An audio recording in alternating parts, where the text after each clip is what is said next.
Hi guys, Lynette's not here today, so I'm trying to keep you entertained with Uji. Come Uji, on the chair. There we go. I don't think anybody's actually. He's drooled all over everything.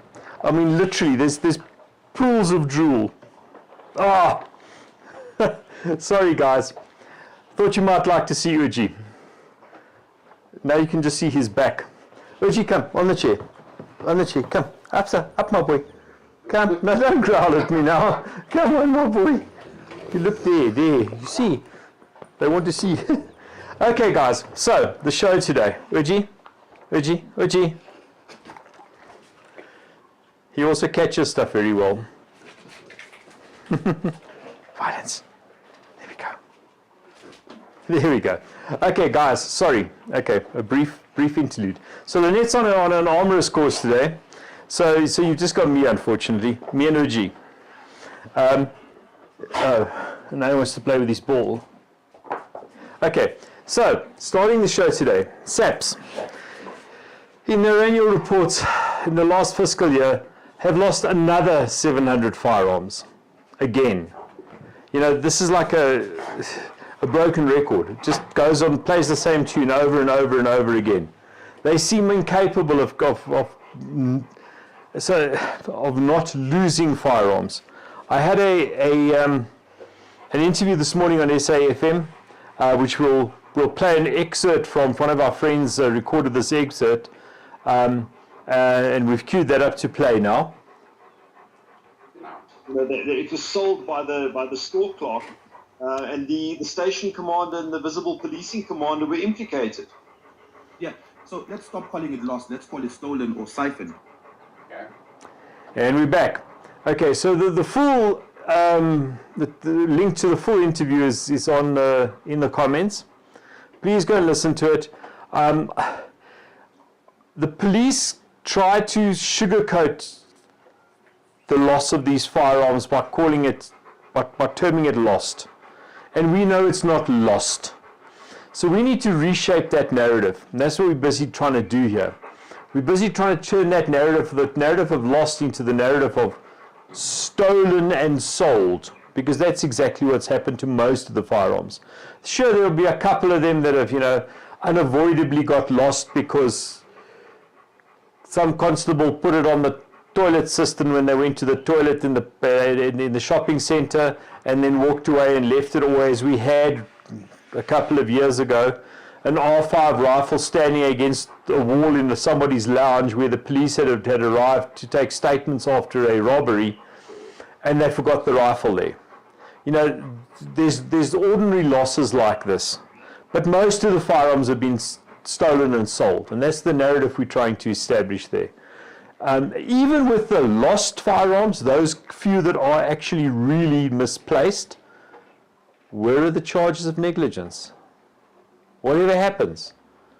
We have people telling us that at a station level, they launch investigations into these incidences, and as a charge sheet is being prepared for the person who lost the firearms, a senior officer from province or from national will come into the station and say, oh, no, they're going to take over this, don't worry about it, we'll deal with it, and then it just disappears.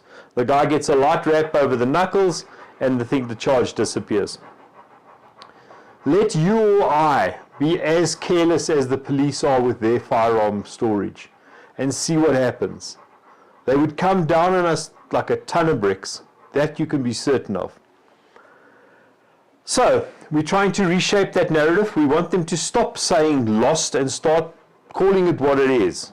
Stolen, misplaced, whatever. It's lost is like, there's no pejorative in lost. Oh,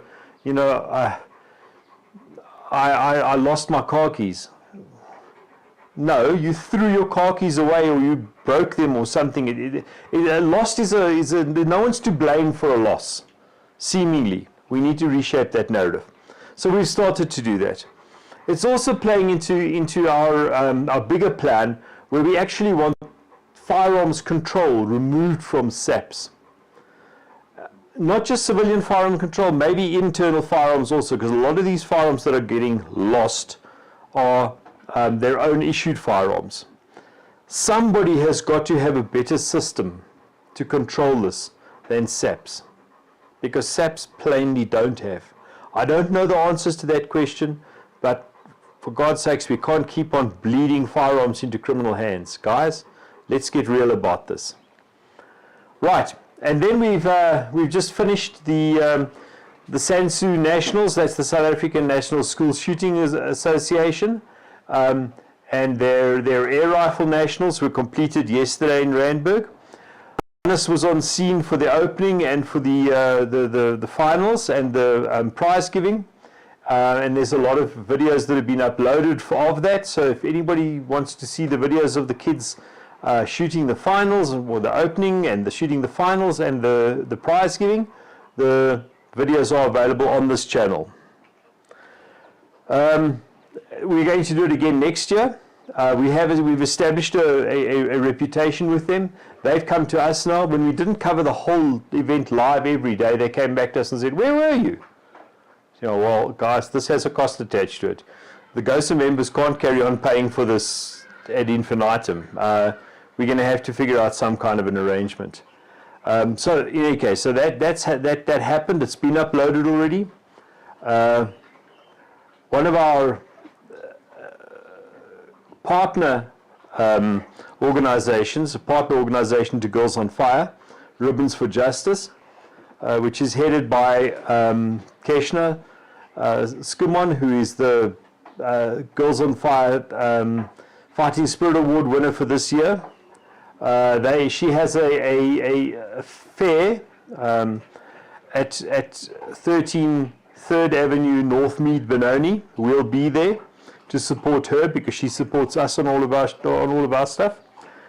And then she also has a vigil on the evening of the 13th, so that's next Friday evening, from 7 o'clock on, or from 5 o'clock onwards. No, I have to put on my glasses, sorry. From 7 to 9, I can read through the dog drool. That'll be on next Friday. We'll also be at that, because it's important that civil society organizations in the same sphere support each other. Hello, Uji. You can come lick up all your drool now. No, he's rather licking my legs. Okay, then this week, this Monday, we concluded the shooting for the Girls on Fire 2024 calendar at the South African National Museum of Military History, the War Museum. We spent 2 days on site there. The girls got to climb in and over and on top of all sorts of stuff. Spitfires, Fokker-Wulfs, Messerschmitt ME-262s, Sherman tanks, goodness, a whole bunch of different, and also of course the G7. Most of the G6, most of the photographs, the group photographs were taken on the G6. We were inside the rattles, on top of the Eland armored cars.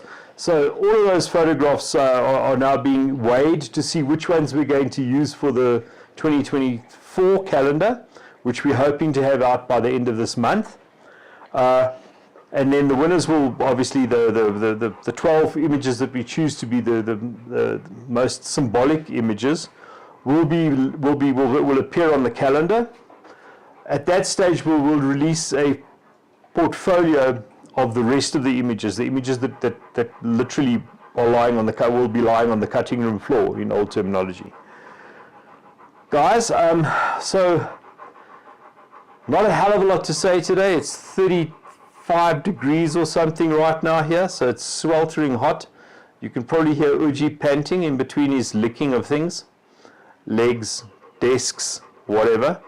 In any case, guys, have a great weekend. If you have any comments for us for the show for next week or on this week's show, minus my interviewer. So no interruptions. It was actually great. Sure. That's why it's so short. Yeah, indeed. Thank you, Hannes. Yes, that's why the show's so short this week. Anyway, sorry for the short show. We'll do something better for you next week. Have a great weekend. It's going to be hot. Look after yourselves. Hydrate. Bye.